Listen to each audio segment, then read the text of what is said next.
So you brought up throughout the conversation firewalking. And so probably a lot of people are scratching their head like, did he say firewalking? Like, what do you mean by firewalking? You actually walk on hot coals? So let's describe to everyone, because I think everyone does this when they first firewalk. They kind of think in their mind like, this ain't real. This is a gimmick.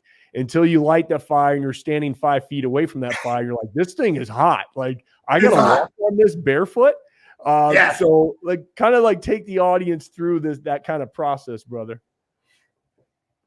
And why do we do it? So what? We do a lot of firewalks, and we do a lot of corporate firewalks.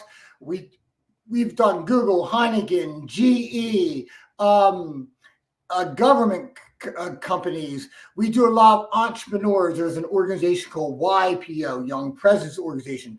We've done stuff with them around the country and around the world. There's another organization called Entrepreneurs Organization. It's like a Vistage on steroids, right? And we do a lot of work with them. I do a lot of work with Type A entrepreneurs because I'm kind of like that, right? Yeah. So, the firewalk's interesting. People think it's mind over matter, and it's really not mind over matter, right? Like flesh burns at 126. Average coal is 1,000 to 1,200 degrees, right? So for most people, there's no redeeming value. If one of your viewers like, I don't know if I want to do this fire. Garrett is great with everything, but I think this is cuckoo. Garrett hit the cuckoo range. It's okay. It's okay. There is no redeeming value in firewalking for most people. In other words, if that person gets to the end of their life, they go, I had the most fabulous life. I made money. I had kids. I did social impact, but I never did firewalk. I wasted my whole life. No. See, I love firewalking so much that I bought the freaking company. Okay. Now, the redeeming value for most people of firewalking is we all have firewalks in life. Financial, health. I mean, like in the last year, I have a neck issue. I have a stomach issue. I have a migraine issue, herniated disc.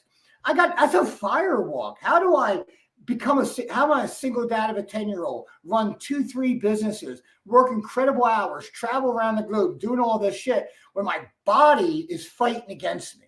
It's a firewalk. So how we show up to the firewalks of life, the crises of our lives, is going to determine the quality of our life. So we come up to a firewalk in our life and we pull up and go, nope, I'm too scared, or we hesitate and we lose that momentum. That will have major regrets in your life. So firewalking is about elevating your states. We all have these moments where we're in genius mode. Everything's flowing through us. Then the next moment, someone goes, hey, what's your phone number? You go, oh, and you got to look. Right? We change states. What made Michael Jordan, I got a picture of Jordan behind me, right? So that's why I keep looking at it, right? If you look at Jordan's flu game, when he had like 104 flu because of food poisoning, right? What made him, right? It wasn't talent. Yeah, talent helped, but it was his indomitable spirit not to let the external circumstances impact his internal will and goals. And most people can do that at times. They can go into an elevated state, but they don't know how to do it, right? That's the thing. They're a genius at it. So it shows up here or shows up occasionally. I don't like those odds, right? I want to learn, and what I've learned and what I teach is how to get yourself in the appropriate state for any situation. And I proved it. I've done firewalks. I've done events where my mom, it was expected, died in the middle of a seminar. And I had to go and take care of it and come back for 2 more days. And my seminars aren't like 9 to 5. They're like 9 to 12, 1, 2 in the morning, right? I've done a seminar where I realized 30 minutes before I had a hernia. And it was so infected, I almost passed out twice on stage.